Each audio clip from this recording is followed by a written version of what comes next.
नमस्कार, आप देख रहे हैं अपना बिहार। आपके साथ मैं हूं शिप्रा झा और बुलेटिन की शुरुआत करेंगे इस वक्त की बड़ी खबर के साथ। बड़ी खबर अररिया से है, जहां रानीगंज के पहुसरा बहियार में ठनका की चपेट में आने से 3 लोग की मौत हो गई। मृतकों में मां, बेटी और एक युवक शामिल है। हादसे के बाद गांव में चीख पुकार मची है। ठनका की चपेट में आने से 4 लोग झुलस भी गए हैं। बताया जा रहा है कि सभी लोग खेत में काम कर रहे थे और इसी दौरान बारिश से बचने के लिए खेत के पास बांध के मचान पर चले गए। इसी बीच गिरे ठनके की चपेट में आने से 7 लोग झुलस गए, जिनमें से 3 की मौके पर ही मौत हो गई। घटना की जानकारी मिलते ही पुलिस ने शव को कब्जे में लेकर पोस्टमार्टम के लिए भेज दिया है। और ये तस्वीर हम आपको दिखा रहे हैं उस घटना स्थल की, जहां बताया जा रहा है कि ये सभी 7 लोग खेत में काम कर रहे थे और तभी बारिश होने लगी और बारिश से बचने के लिए ही ये वहां साइड में खड़े हो गए थे, जिसके बाद वो ठनका की चपेट में आ गए हैं। बताया जा रहा है 7 लोग इसकी चपेट में आए, जिनमें से 3 की मौत की खबर है और 4 लोग झुलस गए हैं। इस हादसे के बाद से गांव में मातम पसरा हुआ है। लोगों में चीख पुकार मच गई है। जानकारी के मुताबिक मां और बेटी की मौत हुई है। इसमें एक युवक की भी मौत की खबर है। बताया जा रहा है कि ये सभी खेत में काम कर रहे थे और तभी ये हादसे का शिकार हो गए हैं। खबर राजधानी पटना से आपको बताएं, जहां मद्य निषेध विभाग की टीम को बड़ी कामयाबी मिली है। दवा तस्करों के खिलाफ बड़ी कार्रवाई की गई। लगभग 25 लाख रुपए की नशीली दवा बरामद की गई है। रामकृष्ण नगर थाना क्षेत्र के जकरियापुर में स्थित एक गोदाम में छापेमारी कर 25 लाख रुपए की नशीली दवा जब्त की गई। 135 कार्टन में 14,670 बोतल नशीली दवा बरामद की गई है।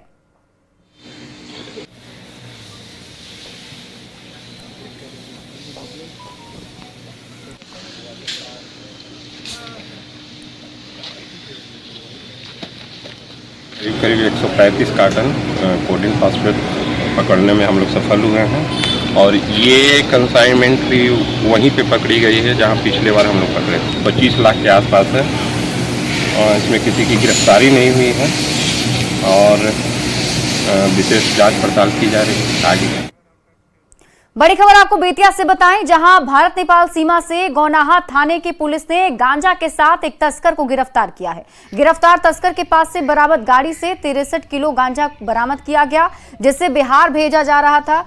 गांजा तस्कर का नाम अख्तर अली है, जो सुगौली थाना क्षेत्र के श्रीपुर गांव का रहने वाला है। बताया जा रहा है कि गांजा को नेपाल से मंगाकर डिलीवरी की गई थी। पुलिस अब तस्करी के पूरे सिंडिकेट को खंगालने में जुटी हुई है।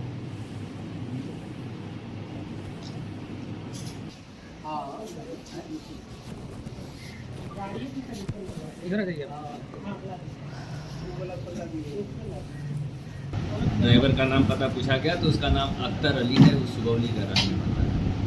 पूछा गया कहाँ से गांजा ला रहे हो, तो बताया कि विनोद शाह का एक नंबर भी बताया। बोला कि विनोद शाह यहीं गौनाहा के रहने वाले हैं। वो एक आदमी के साथ दिए हैं जिसको नेपाल से लाया गया था और इसको ले जा करके इसको एक नंबर बताया है कि उसी धारक को देना था। क्वांटिटी कितना है सर इसका? 63.138 किलोग्राम। इसका मार्केट में वैल्यू कम से कम 10 लाख रुपया तो है। खबर आपको सहरसा से बताते हैं, जहां नौहट्टा प्रखंड क्षेत्र के हाटी पंचायत के राजकीय बुनियादी विद्यालय का एक हिस्सा कोसी नदी में कटकर विलीन हो गया है। स्कूल के 2 मंजिला भवन से सटा रसोई घर कटकर नदी में समा गया। आशंका ये जताई जा रही है कि किसी भी समय स्कूल का 2 मंजिला भवन भी नदी में कटकर समा सकता है। यहाँ पिछले 15 दिनों से कटाव का कहर जारी है। आरोप है कि जल संसाधन विभाग की ओर से कराए गए बचाव कार्य की क्वालिटी खराब थी, जिसकी वजह से स्कूल नदी में समाता जा रहा है।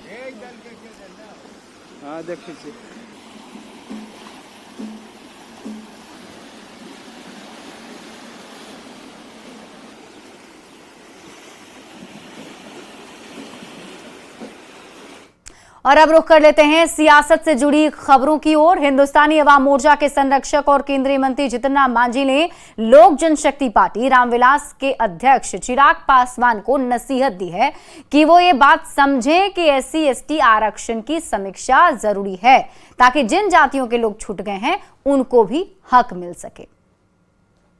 इतना दिन ये 18 जातियां सब्र करेगी।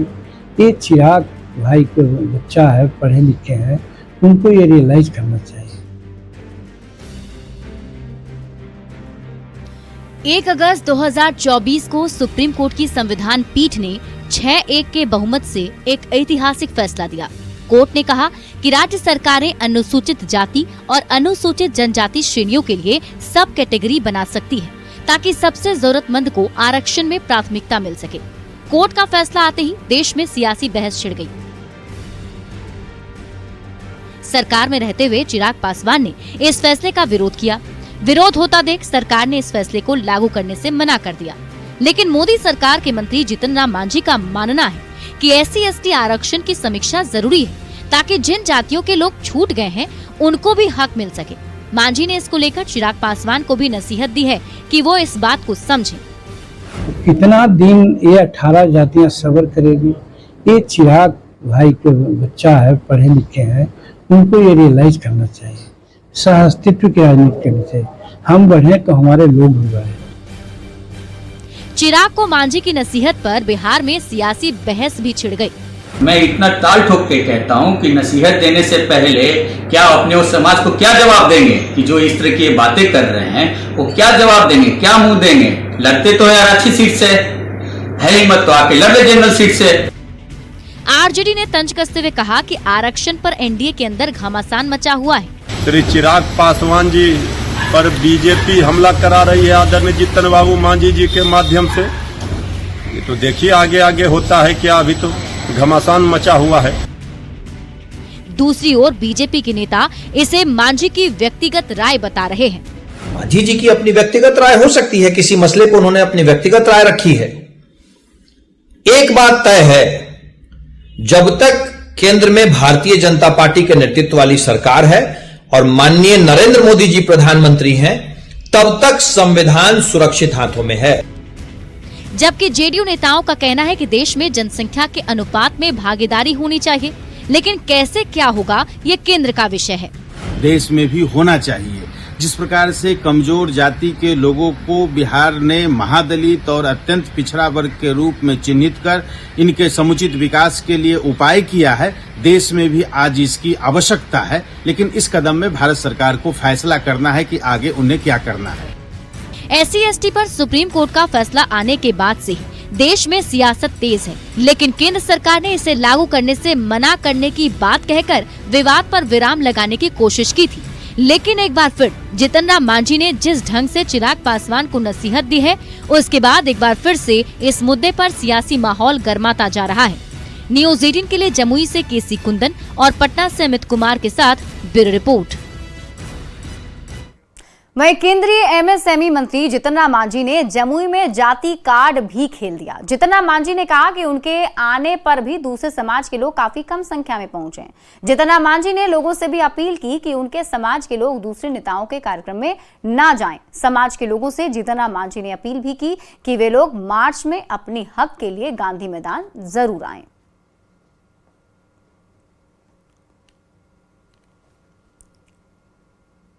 अपना तरफ से बुलाहट आवे, दौड़ते फटते जाए के चाहिए। दूसरे के लोग चाहे तो हाँ मिलते थोड़ा वहाँ, सही बात है, मिलते कुछ नहीं, लेकिन चोर बहाने जो दूसरा लोग कुछ बात करके अपना नेतृत्व यहाँ संभाला है कि उनकर मुंह बंद होने का कि गरीब लोग हमारे साथ न है, और गरीब के मुंह खुला हो जाए ताकि गरीब लोग गरीब के साथ है। अब जाति से जुड़ी केंद्रीय मंत्री जीतन राम मांझी की अपील के बाद सियासत गर्माती दिख रही है। आरजेडी ने जीतन राम मांझी को के बहाने एनडीए पर जाति और धर्म की राजनीति करने का आरोप लगाया, तो इधर जेडीयू ने भी मांझी की अपील से किनारा कर लिया है। इस्तेमाल करते हैं, चाहे केंद्रीय मंत्री हो चाहे बिहार सरकार के मंत्री हो, इससे स्पष्ट होता है कि इनकी सोच कहाँ है, इनका पैमाना कहाँ है। ये जिस तरह की राजनीति कर रहे हैं, स्पष्ट रूप से ये बिहार के लोगों के हितों के खिलाफ काम करते हैं। बिहार के लोगों को विकास के आयाम में जोड़ने के प्रति इनकी कोई गंभीरता नहीं दिखती है, इसीलिए इस तरह की भाषा इस्तेमाल करते हैं। मैं जहाँ तक समझती हूँ कि देखिए, देश का निजाम और देश की जो व्यवस्थाएं हैं वो संविधान से चलती है और उसी संविधान में ये व्यवस्था कर दी गई है कि किसी भी व्यक्ति के बीच में ये विभेद नहीं किया जाएगा कि वो किस जात, धर्म, मजहब या किस जेंडर का वो व्यक्ति है। तो आदरणीय जीतन राम मांझी जी तो संविधान के उच्च पदों पे वो बैठे हुए हैं। अगर किसी की ऐसी सोच भी है ना, इतनी खराब अगर सोच भी है, अलगाववादी, डिस्क्रिमिनेशनवादी, तो इसकी तो तीखी भर्त्सना और तीखी आलोचना ही होगी और की भी जाती है। आरजेडी का कहना है कि सीएम नीतीश कुमार हाल के दिनों में एक्टिव हुए हैं। इस पर बीजेपी के प्रदेश अध्यक्ष डॉक्टर दिलीप जायसवाल ने पलटवार किया है। उन्होंने कहा कि सीएम नीतीश कुमार बिहार के विकास के लिए हमेशा चिंतित रहते हैं और डबल इंजन की सरकार के काम का इनाम आगामी विधानसभा चुनाव में बिहार की जनता जरूर देगी। उन्होंने दावा किया कि एनडीए भारी बहुमत से नीतीश कुमार के नेतृत्व में बिहार में 2025 में सरकार बनाएगी।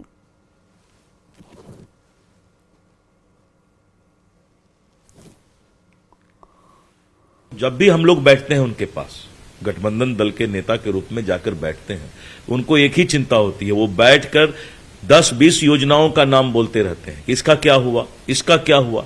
यानी नीतीश कुमार जी हर वक्त इस बात की चिंता करते हैं कि बिहार में विकास की रोशनी घर घर तक, गांव गांव तक पहुंचे। तो पहला स्टेट ये है कि जिसमें इलेक्शन 2025 में होना है, लेकिन विपक्ष विकास पर उंगली नहीं उठा सकती है।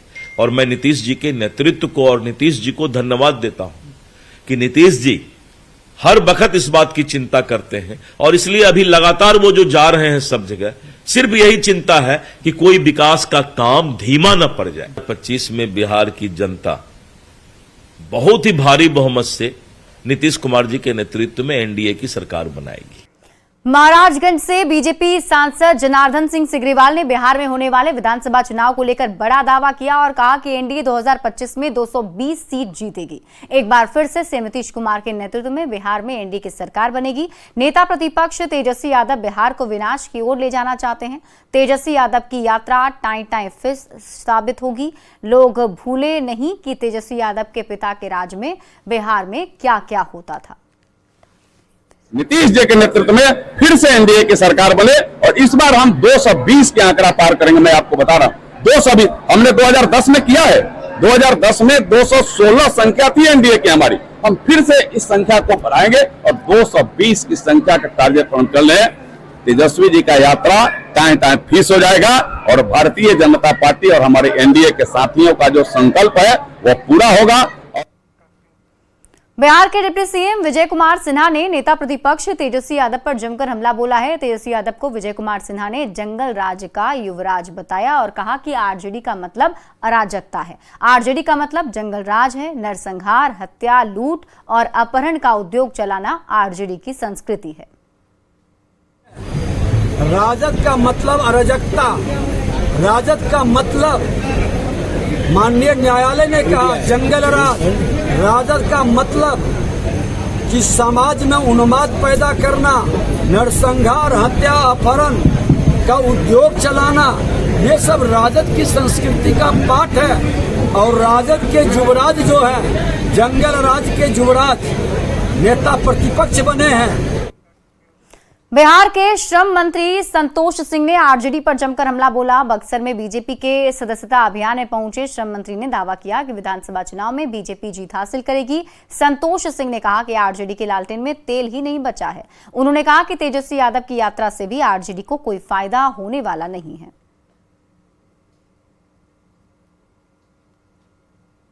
यादव खुद अपने आप में समस्या है। वो क्या समस्या का समाधान करेगा? समाधान यात्रा में निकल रहा है, वो तो अपने आप में एक समस्या है। वो निकल रहे हैं अपने माता की समस्या के लिए, अपने पिता की समस्या के लिए, वो अपने समस्या के लिए निकल रहे हैं। वो किसी दूसरे की समस्या से मतलब है? इतना दिन माता का, बाप का, बेटा का सरकार रहा, कोई किया बिहार के लिए? कुछ किया है आज तक? कुछ किया है? बाढ़ से नीतीश कुमार कल बड़ी सौगात देंगे। बेची प्रखंड और अंचल ऑफिस सह आवासीय भवन का सीएम सोमवार को उद्घाटन करने वाले हैं। सीएम हेलीकॉप्टर से बख्तियारपुर पहुंचेंगे, जहां वे बख्तियारपुर मोकामा 4 लेन रेलवे ब्रिज कार्य का निरीक्षण करेंगे और इसके बाद सीएम अथमल गुला के करजान ताजपुर सेतु निर्माण कार्य का जायजा भी लेंगे। बेलछी में सीएम 20 करोड़ 45 लाख की लागत से बने ऑफिस का उद्घाटन करेंगे। मोकामा के हाथीदह में गंगा नदी पर बन रहे 6 लेन का जायजा लेने के बाद मराची पीएचसी के नए भवन का भी उद्घाटन करेंगे और इसके बाद सीएम हेलीकॉप्टर से पटना लौट जाएंगे।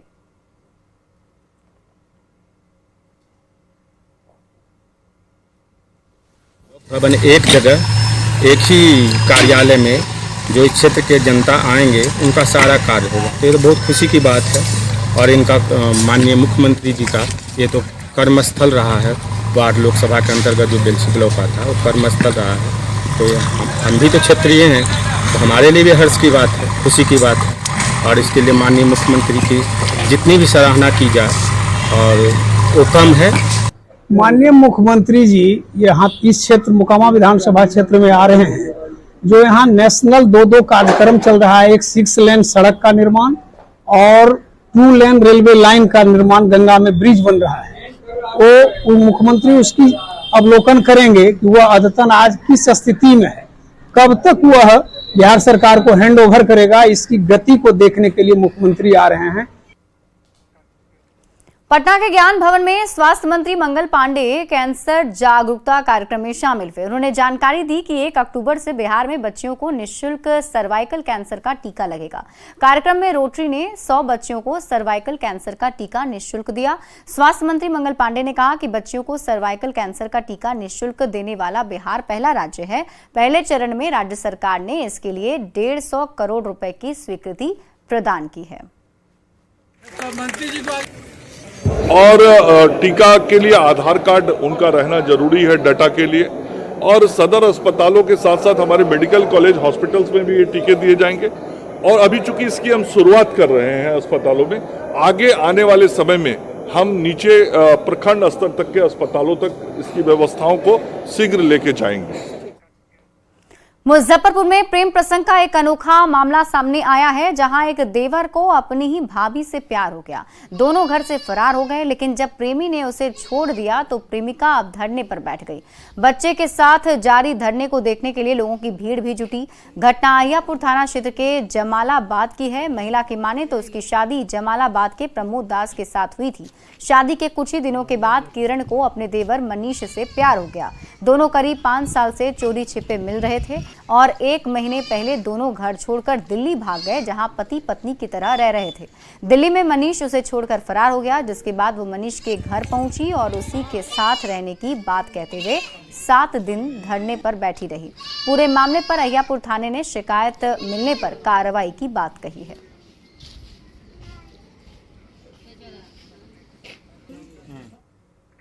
और यहाँ रुकने एक छोटे से ब्रेक के लिए जल्द लौटते हैं वापस।